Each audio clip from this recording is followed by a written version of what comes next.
Welcome to Oregon Voters Digest, the program that brings forward the social and political issues that are important to people living here in the Pacific Northwest.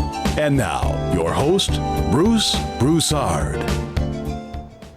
Welcome again to this segment of the Oregon Voters Digest. I'm Bruce Broussard. Hey, by the way, we've got quite a show today. As you know, we have been following the whole issue of some of the issues that have been happening downtown Portland with our young folks right up front with you.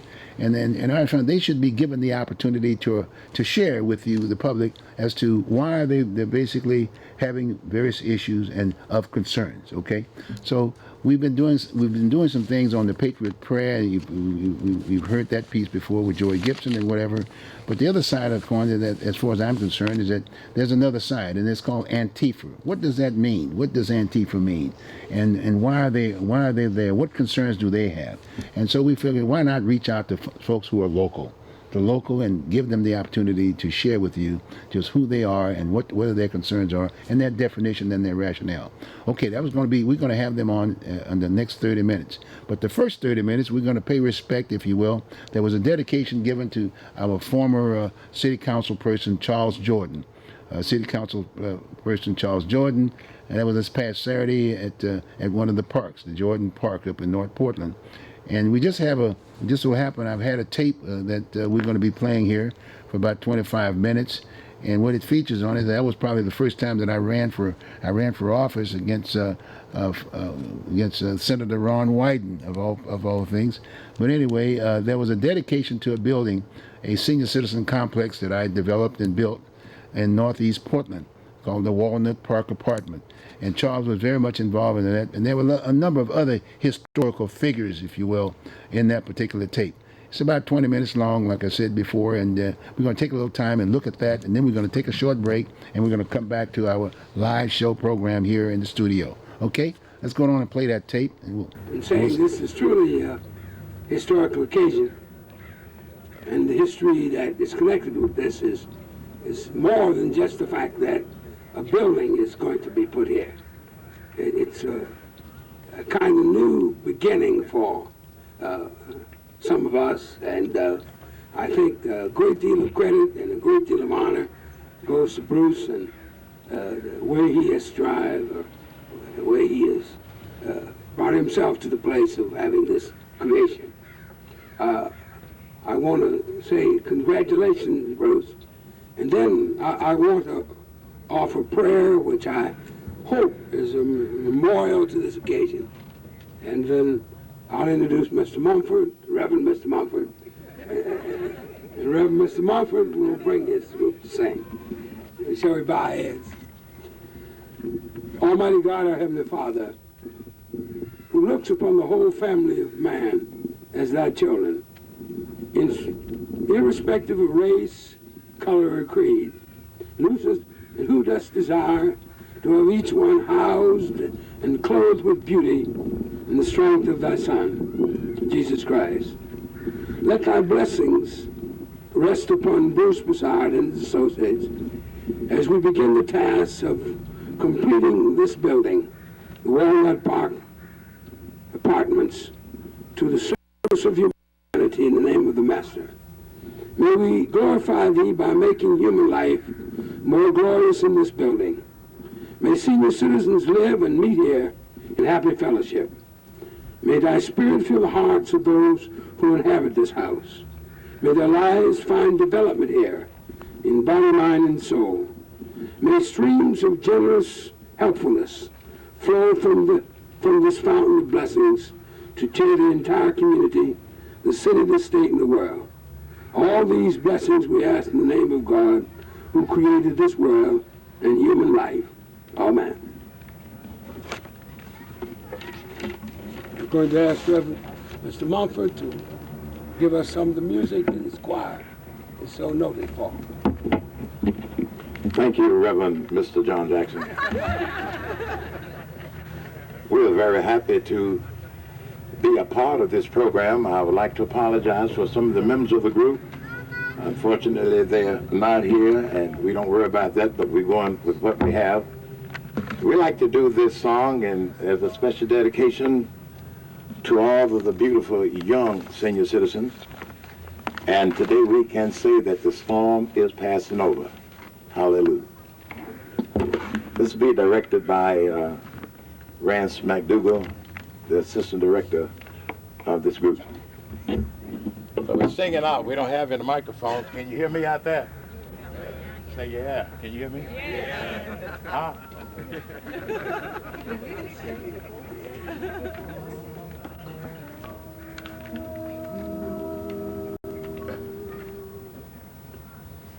Encourage my soul and let us journey on. Though the night is dark and I am far from home, can't see till dawn, the morning light appears. The storm is passing over. The storm is passing over. The storm is passing over. Hallelujah. Hallelujah.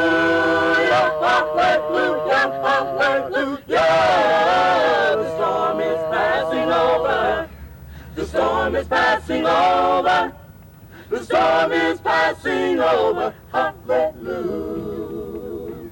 Hallelujah. Hallelujah. Hallelujah. The storm is passing over. The storm is passing over. The storm is passing over. Hallelujah. Hallelujah. Hallelujah. Hallelujah. The storm is passing over. The storm is passing over. The storm is passing over. Hallelujah. Encourage my soul and let us journey on. Though the night is dark and I am far from home, can't see till dawn, the morning light appears.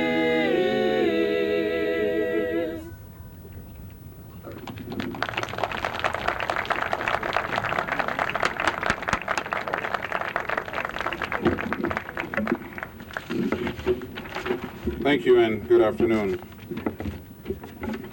Over the past 2 years, Broussard and Associates have diligently worked to develop the Walnut Park apartment complex. Today, we are witnessing the kind of success that can occur through cooperation between the private and the public sector. The 38-unit single-bedroom complex is specifically designed for senior citizens. Not only is it designed to the highest of fire code requirements and soundproofing for acoustical privacy, it is designed to be energy efficient.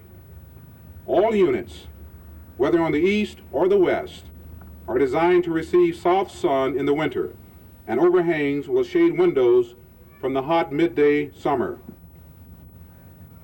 Our crime prevention unit has an extensive volunteer program to train citizens in crime prevention so they can make their homes and neighborhoods safer places in which to live.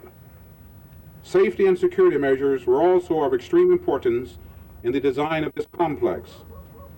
The ground floor units will have windows designed to prevent entrance through operating sections. The lobby will be visible from both the street and parking areas.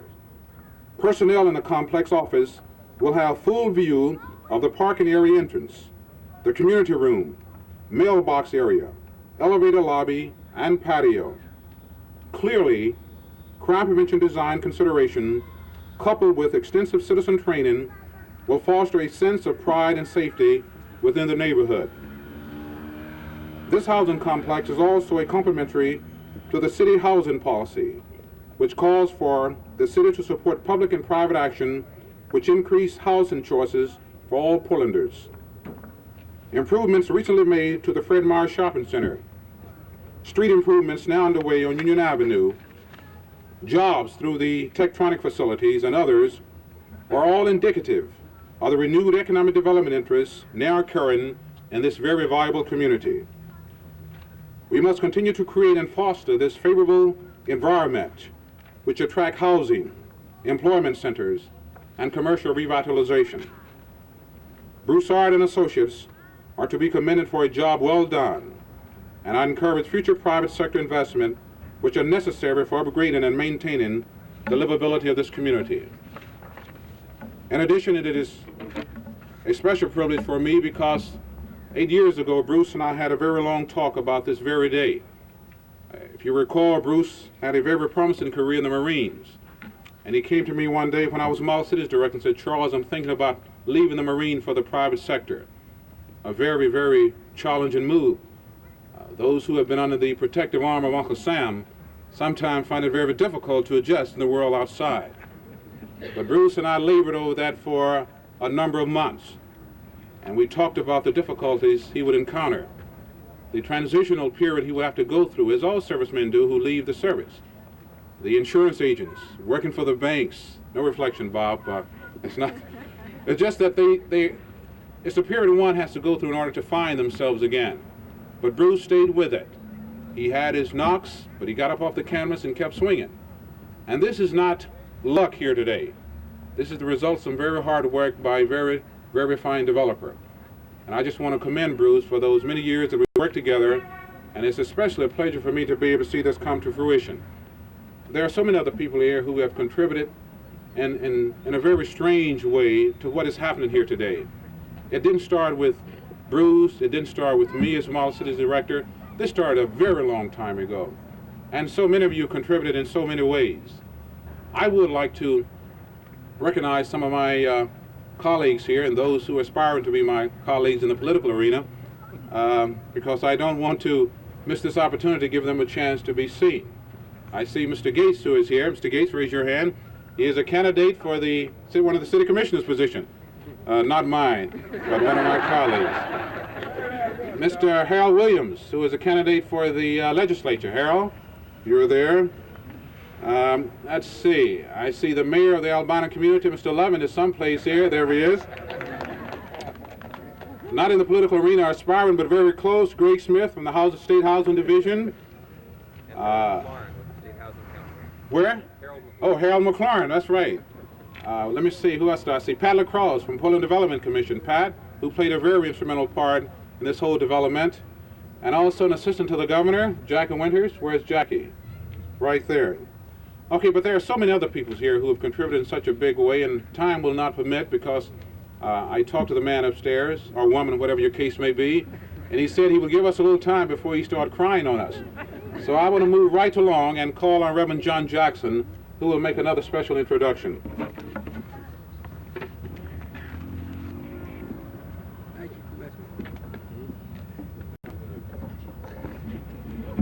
When we think of senior citizens in this area, two names stand out very prominently. I think of, almost in the same breath, I think of Edgar Jackson and I think of Marie Smith. And I think of Edgar Jackson, who has since gone, and his activities when Edgar was 80 years old. He got himself a new career working with senior citizens. And Edgar went back to Washington, and I understand he stomped around Washington until he got some things for the community here. And it was remarkable to see a man that had gotten that old and yet had the vigor and the vitality and the vision to be able to do some of the things that he did. And along with him went Marie Smith.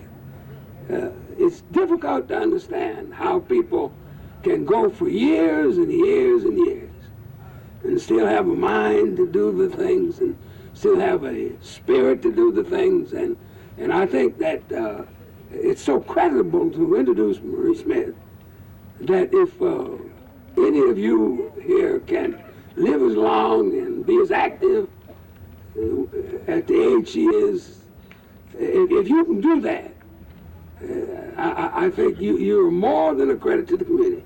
Well, come on up here, Marie, and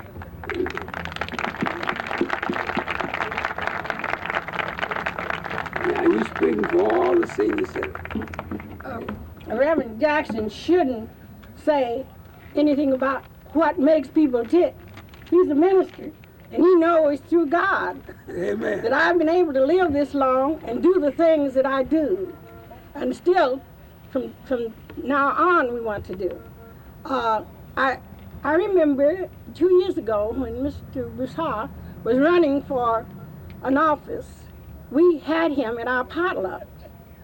And he told us that he was going to do something like this. And you know, I think we have so many politicians who tell you what's going to happen if they get elected. He didn't get elected and he did it. So if he had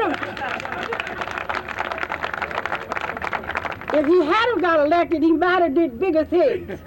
So next time he runs for office, let's elect him and see what he will do. I'm not talking to the politicians that's running now, but I have seen so many of them run and promise and never do the promise. Don't promise anything you're not going to do, because we're watching you. This isn't a political thing, but it goes along. And I'd like to tell you how proud I am to represent all the seniors that's here, that's coming on, and don't think that we're not working for you when you get to be seniors. And you should be working with us, because if you live long enough, you're going to be a senior. But you're old as you think you are. And let's start working now together to have one great center, beautiful new center, over here for the seniors. As we were going through on Mr. Gates's Hole in the Donut program, where we went outside of the city to see the centers, we saw Oswego, Beaverton, Hillsborough, beautiful centers. We saw Loaves and Fishes activity. And there it looked like a big restaurant with 4 people sitting around with flowers on the table and everything. This is what we're going to do if we get a chance.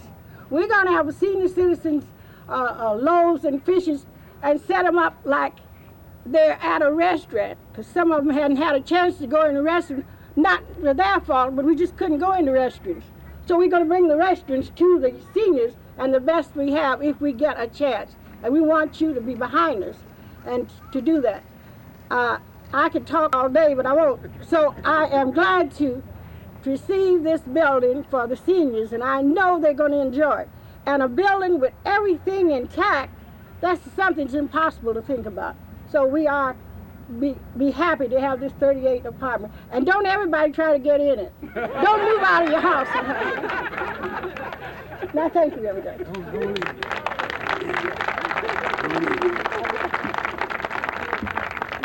Before we go into the ribbon cutting, I just noticed that Senator McCoy just came up. He works with young people, but maybe he wanted to say something to the senior citizens. I want to congratulate all of you on this fine structure that is proposed. Contrary to what Reverend Jackson says, I think my beginning work in the legislature was with senior citizens. We chaired the first aging committee in the United States for a state, and have gone on from there. And he was in foster grandparents. And I also worked in the foster grandparent program for 9 years at Providence. That's right. Yes, I want to congratulate you again, and we know that this fine structure will be a credit to this community. Thank you.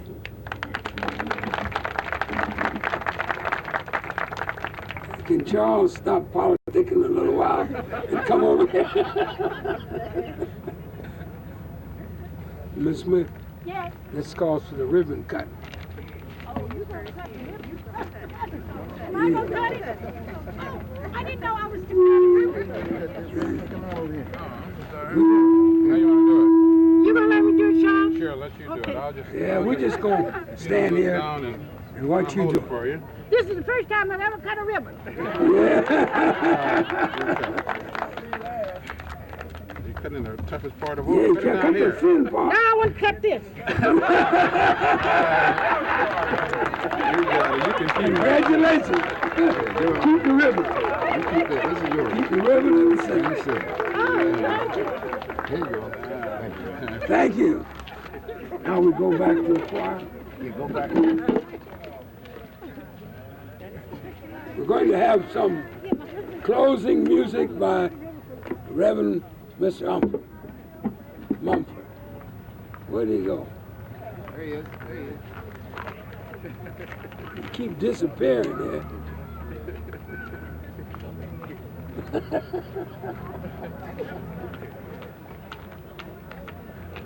Finish.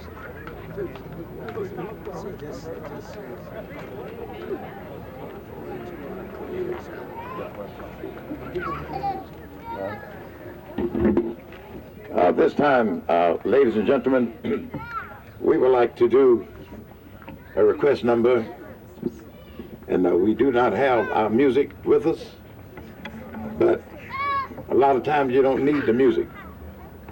And this is the way that I try to teach these young people, that to learn to sing without the music, then the music will come later, and you don't have to worry about depending on that for a crutch. And don't stop me now, I'm hot. We have a letter from the mayor that I'd like for you to read. Me? Okay. This is a letter from the office of Conor McCready, Mayor. Mr. Bruce Broussard, Walnut Park Senior Citizens Apartment Complex, Northeast 6th Avenue and Emerson Street, Portland, Oregon. Dear Bruce, congratulations on the official groundbreaking of the first privately funded senior citizens apartment complex in the city. Although my schedule prohibits me from being with you in person today, I am certainly with you in spirit. I am with you in spirit. You are to be commended for devoting the time and energy and patience to this project, which, number one, is a privately funded complex for senior citizens. Number two, is specifically designed for senior citizens' concerns of security, fire safety, noise level, and also energy efficient. Three, for actually having the project underway before holding this special ceremony to commemorate groundbreaking. The citizens of Portland deserve to be proud when one of their own people has the imagination and patience to bring a project of this kind to reality. Please extend my congratulations to all the persons involved in assisting this project to completion. Most cordially, Conor McCready, Mayor. P.S. Tell Ira I said hello. No, that's not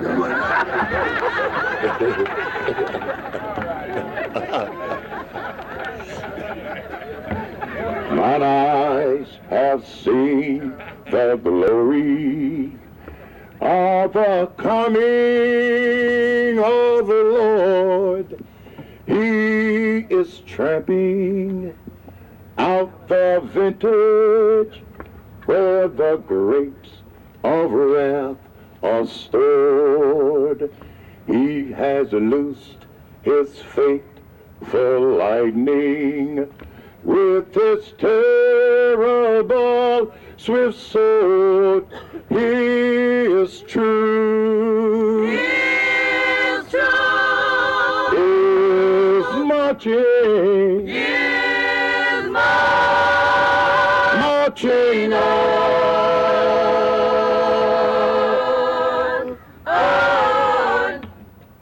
I like that. Shall I sing that other verse? Yeah. In the beauty of the lilies, Christ was born across the sea, with the glory in his bosom that transfigures you and me. How he died to make men holy. Let us die to make men free. He is truth. He is true. He is marching. He is marching on.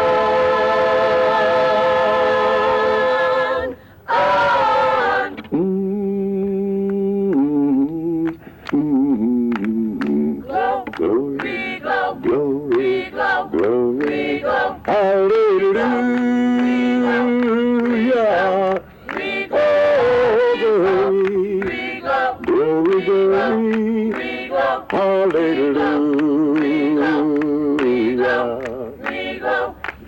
Glory, glory, hallelujah. Yes, His truth is marching on.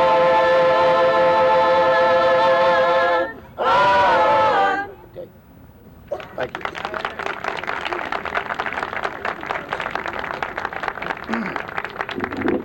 Thank you very much for coming out and being with us today.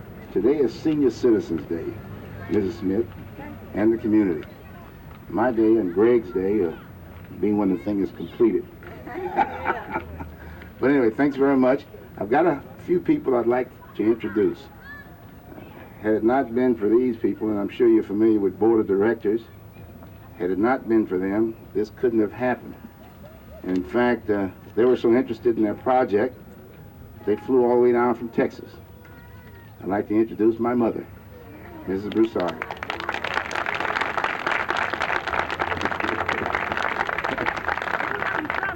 And naturally, chairman of the board is here locally, keeping a watchful eye on their dollars, my wife, Norma.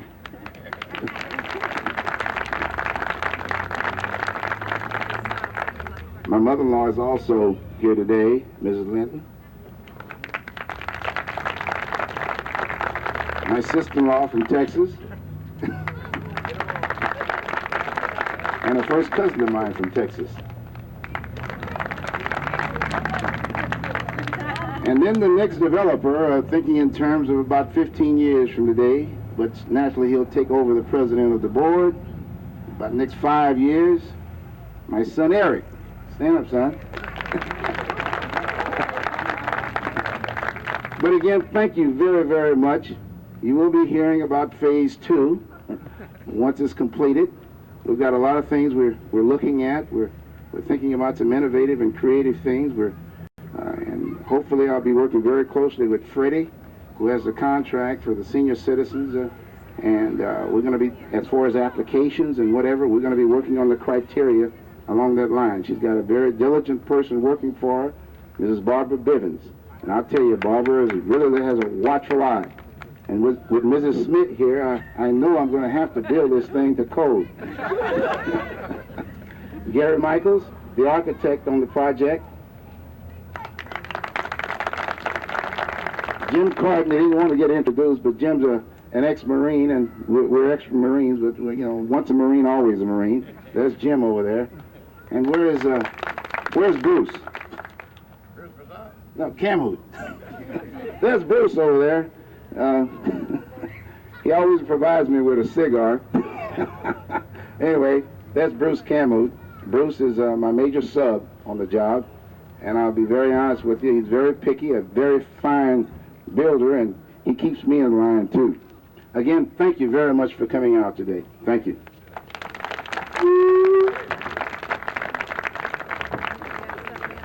Give me the mic.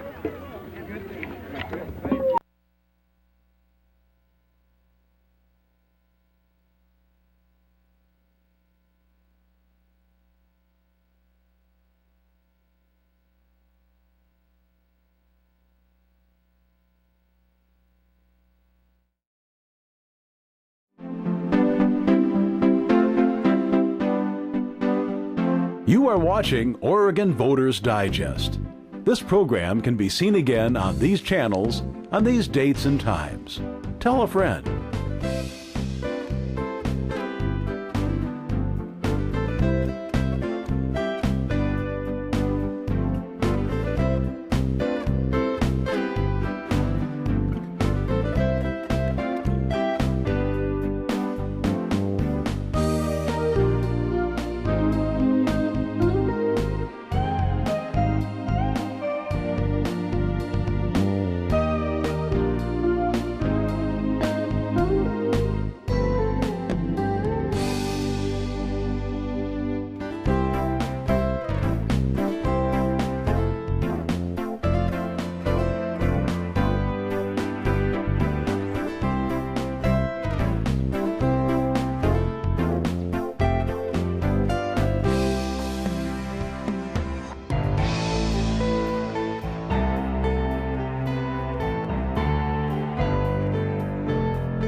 Okay, I guess we're here. We're having, as you know, this is community television, and we're just trying to get things together. We wanted to make sure we gave you that historical piece with reference to the dedication of former Commissioner Charles Jordan. That was done this past Saturday, and I thought it would be good because there's a lot of historical folks that were there, Reverend John Jackson, and a lot of the community folks, and then the idea that this was a breaking point of the cutting of the ribbon, if you will, of the new facility, which still exists, by the way, Walnut Park Apartments. And boy, I tell you, during that particular time, I was looking about trying to build about another 4 or 5 units there, but anyway, we got it done. Okay, so now what we're going to do now is that we're going to follow up with reference to the last show that we had, a couple of shows we had. We talked about the whole issue with the active demonstration that we'll in downtown, and people were concerned about that whole piece about the patriot movement aspect of it and the Antifa aspect of it. And so the whole idea is that we thought it would be a good thing, and I feel very strong about that the people of Portland know exactly what the group is all about, freedom of speech, all this and the other. So we have the other person. We've had Patriot Prayer and Joy in his group, and now we've got Antifa on, so to speak. And a lot of times I say Antifa as if like I understand the definition. Well, guess what? Many of us don't understand the definition, and that's one of the things that I want to focus on, and making sure that we understand what that's all about. You know, people are very concerned about that, and concerned about the responsibility and the leadership of our city right now. Okay, so that's what we're going to do. So with that, I introduced Brady at the beginning of the show, and I said we're going to be doing this the last 30 minutes or so. And I've got James on the phone. We got James on the phone. He's part and parcel of the conversation, and so we're just going to go off with that. And naturally, I think what will just get the attention of the folks right off the bat is the mask. How's that? Sure. And define Antifa in your own way. But what about the mask? Okay, go on. Okay, so Antifa stands for anti-fascism. Most people kind of already know that. Militant left wing against fascism by any means necessary, direct action, journalism, investigative journalism, programming, hacktivism, I guess you name it. Now, as for the masks, I think that's more about protecting people's identity, really. It's about making sure that you are kind of safe, at the very minimum, from being harassed, stalked online, and having your information put out there on some level. But that's just a small part of it. That's just a small part of your privacy rights on a day-to-day basis, I guess. Or maybe not everyday basis.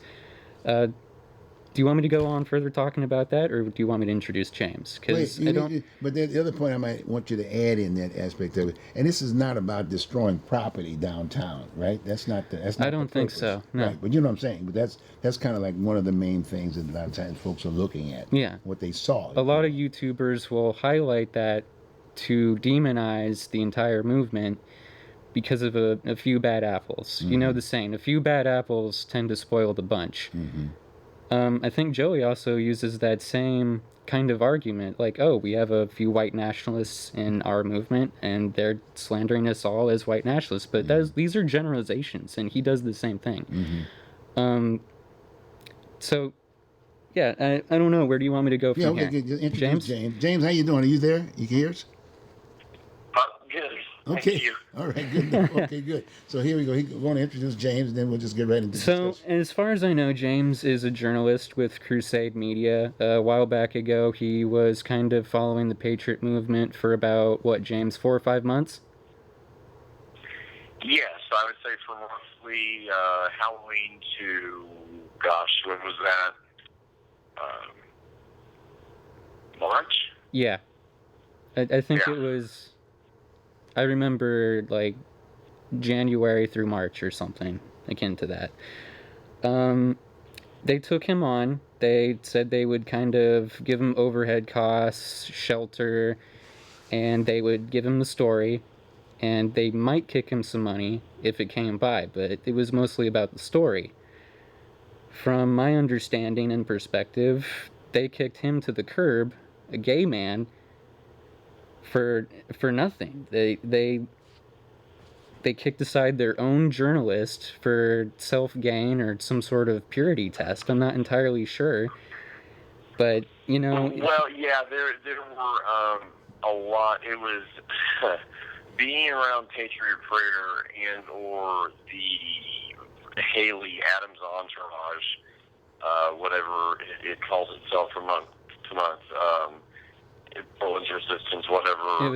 It's Portland's Liberation. It used to be PDX Crew. Just a sort of a very chaotic situation where there were a lot of very dominant egos present, and there were also a lot of would-be handlers and such present, because I actually came up to Portland not with the intent of dealing with that, but to take a job as evening news anchor at KXL, and on the radio there. And I was immediately, from when I got there, told my first night, like, okay, the feature stories right now basically is this Antifa versus Patriot Prayer thing, and as your test, as how good you are and what you can bring us.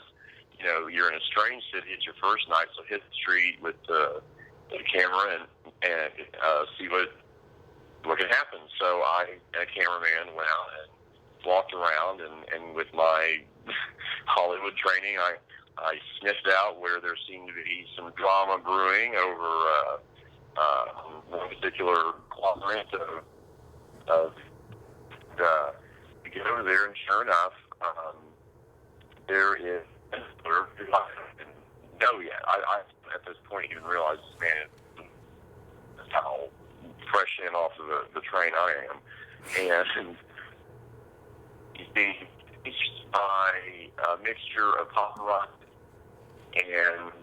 and heat. I think he's cutting out a little. Yeah, you're cutting out a little bit there. Let's see. Hold on for a second. Can you get it down a little bit more? Okay. I think that's about as loud as it'll go. How about now? Yes. Are you able to hear me? Yeah. Right. Yeah. Just get a little closer to the mic. Okay. Go ahead. Okay. How about now? Yes. Go ahead. Okay. So, I immediately that first night, captured stellar footage of Antifa accosting him on his way from a dinner appointment to some other appointment, and crossing the name of the square, so it was Freedom Park or whatever. Anyway, he was being very dodgy, I could tell in his body language, and there seemed to be something about him that suggested, like, okay, I can see why this man obviously has some people angry with him, because I definitely see a bit of a snob act playing out here.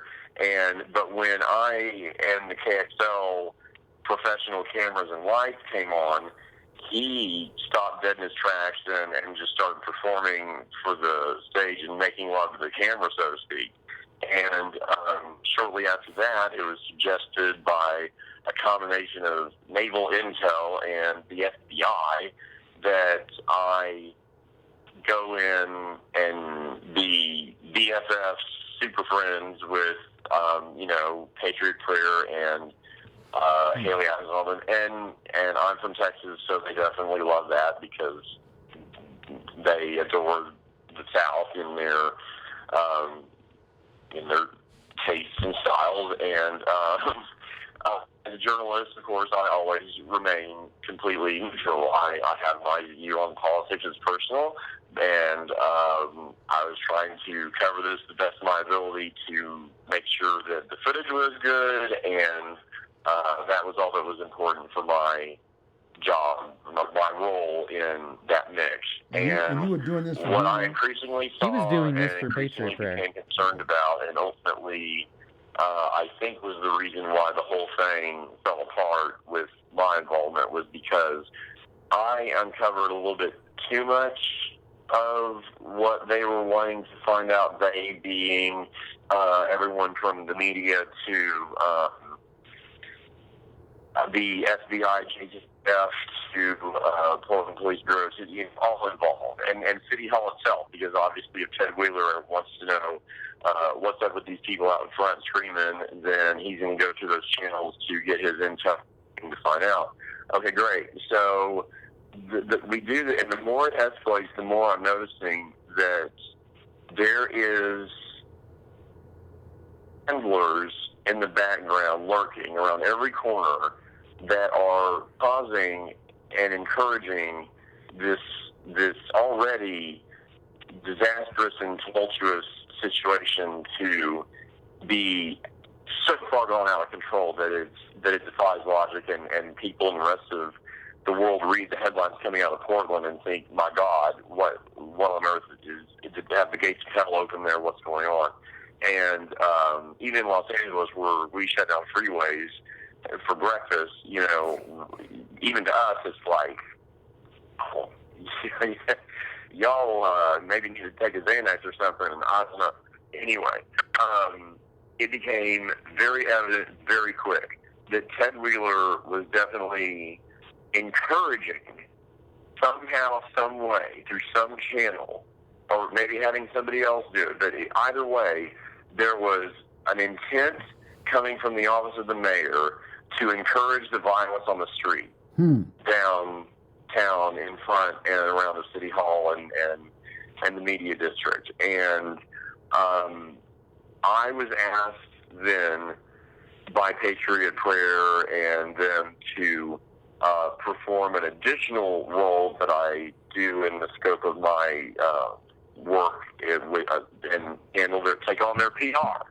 And I found quickly also that anything I suggested, which is all perfectly logical stuff, and to, okay, ally yourselves with this cause and this cause, and get involved in actual causes that define what you say you are politically and what your party claims to believe in.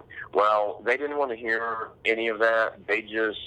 All I really got, honestly, was we want to go out and we want to create scenes. And that was basically what it was like every day, was wake up in the morning and once everyone had their coffee or their soda or whatever, sit down and, plot of think about how you can be a scene kid. Brat scene or fight or whatever can we cause today. And the FBI was encouraging this, okay?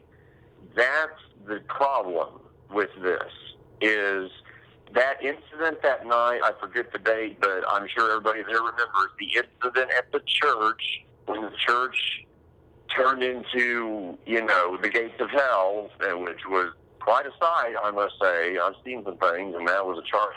I just want to clarify something. He's talking about the DSA listening where Haley rushed the stage, and then we go to leave, and we had to have the police escort because there was an angry mob outside ready to lynch her and all that kind of stuff. I mean, that was a crazy, crazy night. Well, the thing about that was the feds had encouraged all involved in Patriot Prayer and the Haley Adams entourage to show up to that town hall meeting and do whatever because Ted has it coming, because y'all are exactly right, because he's corrupt and da-da-da-da-da, and I believe what was really going on that night, and every other incident as well, is you have the feds there encouraging a situation where they are causing two extremist political parties to clash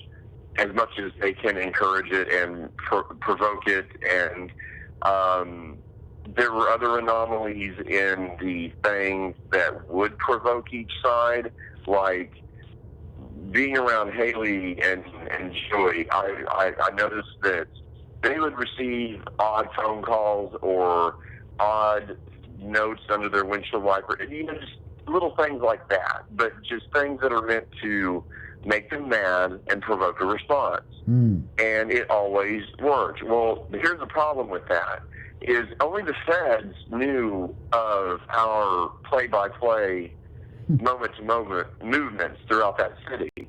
And I even at one point located a Twitter account that had, my intuition said it had Fed written all over it, and it was literally broadcasting out under both sides, Antifa's hashtags and they do prayers hashtags and all of it, everything. Hashtag PDX, a play-by-play up-to-the-minute update of where Haley Adams' car currently is in the city and where it's traveling, and ideas of where it may be traveling to. And So it was maybe I creepy can kind of because chime in we here, would arrive James. somewhere, park in a parking garage structure, and there would already be paparazzi waiting for us. Now, for the Feds to say that they were trying to downplay all this and get control of the situation, it seemed that their behavior was doing the exact opposite.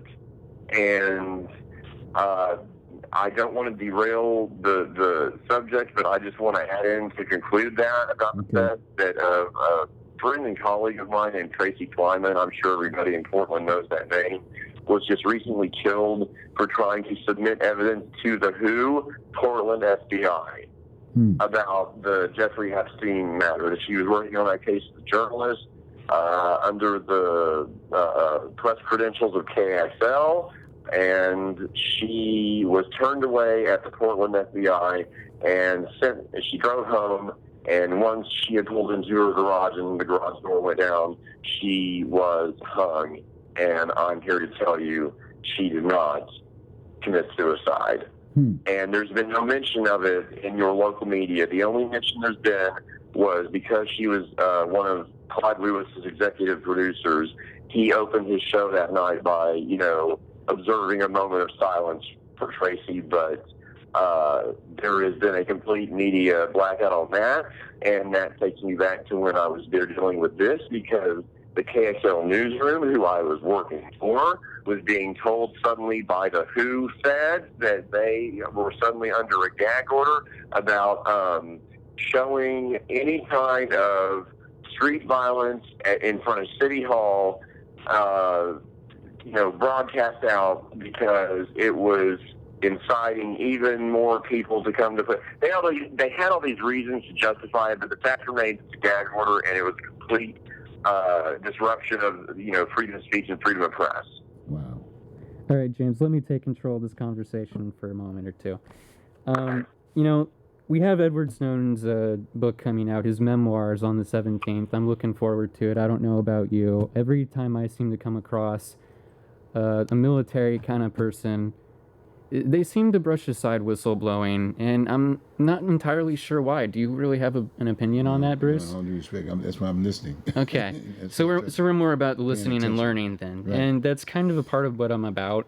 James kind of confirmed what some of us already knew about some of the demasking and doxing campaign going on. Joey likes to do that to essentially get some of those reactions that he was talking about, to provoke an emotional response on some level. When he actually does this, I've been told that it's tantamount to assault, and the way I view it, it's actually an invasion of privacy, because you're capturing their face and putting it on the internet when they don't want to, against their will.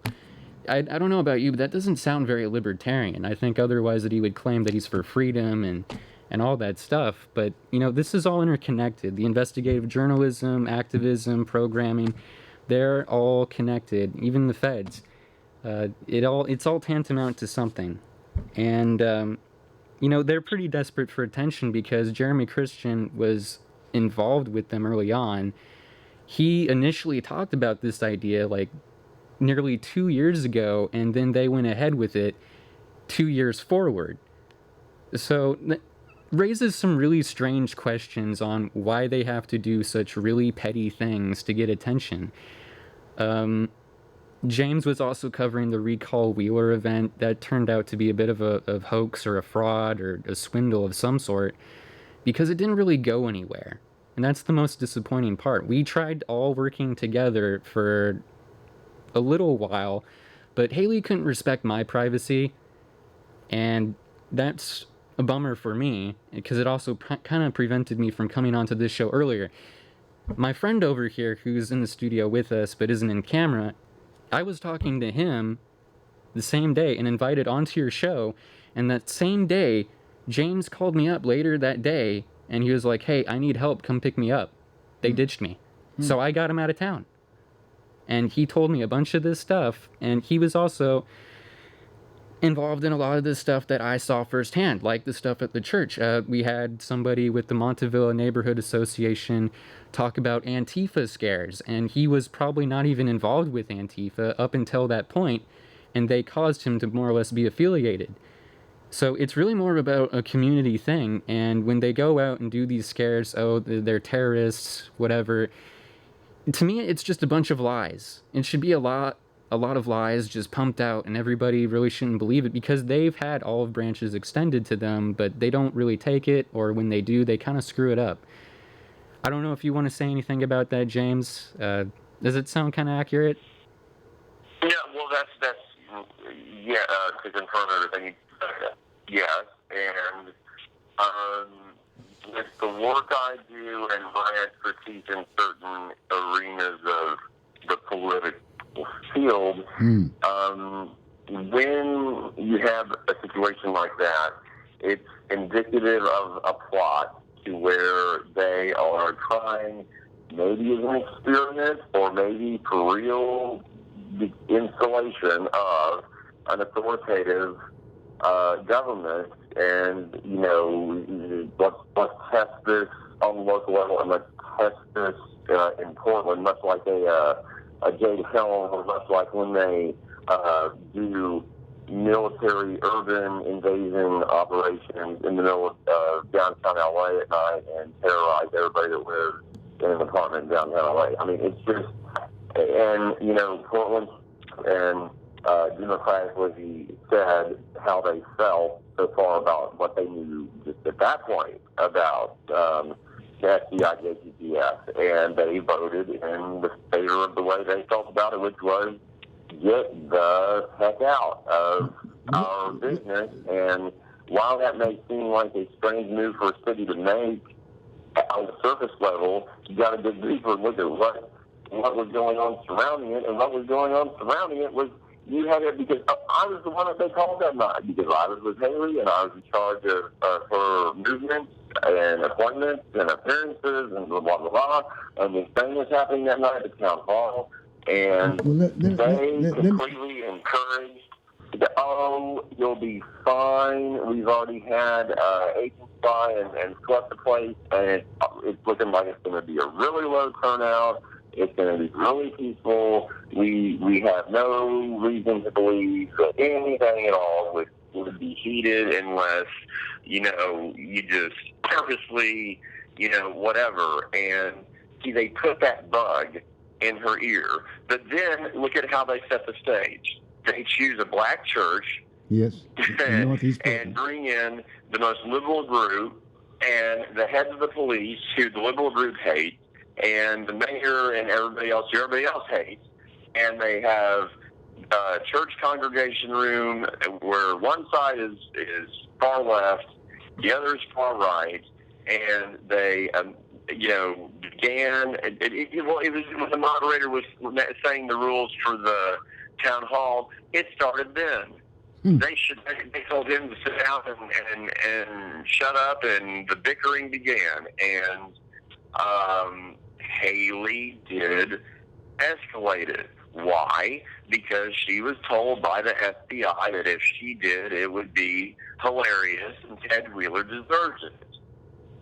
Now, how do you think, was she, 24, 25-year-old girl, with that sudden onslaught of mega fame, is going to react to an FBI agent telling her, hey, thumbs up, and by the way, it should get you even more views. Wow. So, of course, she's going to do it. James, and, of course, it's going to erupt into a total all-out hell. Look here. And where were the police? Because then we try to leave, and since they know that this is potentially, yet more riot material, right. They didn't seem to care that much. Okay, James, when I called we're running out of time, James. It took them forever to get our escort out there. check this out, James. I tell you what, maybe this will be a good time, if you will, to cease and have you guys come back on. Got me? Have us come back on and follow up, because this is very, very important to the public, as well as all of us, for that matter. Because here we are. Oh, it is, because I would like to come back on and talk more about the Portland FBI and how duplicitous they have been in all of this. And the people of Portland need to, well, of course, question their local government, as they have been doing very effectively with Ted Wheeler. Sounds but good. don't think the feds aren't just as guilty. Okay, sounds good, James. Hey, thank you very, very much. I'll see you next week. Okay? You're very welcome. Always a pleasure. Thank you, James. Appreciate that very much. Well, folks, you've had it. And as you note, we're going to need more time and check it out and be with us next week. We'll follow up on where we left off. Okay? Bye. Take care. Have a good one.